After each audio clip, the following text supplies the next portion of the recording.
We're continuing on the structure of the touring top, and we've gone ahead and put our pads on.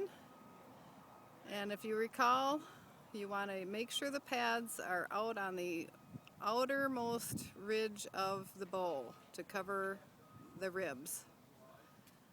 And we closed ours up with a long whip stitch, and we do catch the pad when we do that to keep the pad intact when you're folding your top up and down. And then we graduated the seams, or the layers, so our jute webbing straps came down around the front of the bow. The pad ended at the edge, flush with the edge of the bow, and then our pad cover came down. So all of the layers are enclosed. Then we added our windshield flap. This is coming flush under the bow, but tight to the windshield. And I like to let mine roll down just a bit so it stays tight against the windshield.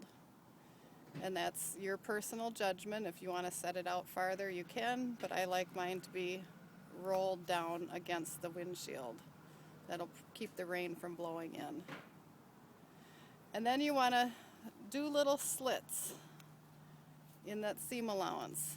This will allow the vinyl to fold over itself, and I'm going to cut this a little more, but you want that nice and smooth. Your final layer will only be as neat as all the layers underneath. So you want to make sure before you put your main top deck on that you smooth out all of the lumps and bumps. We've checked everything. Everything is centered and square.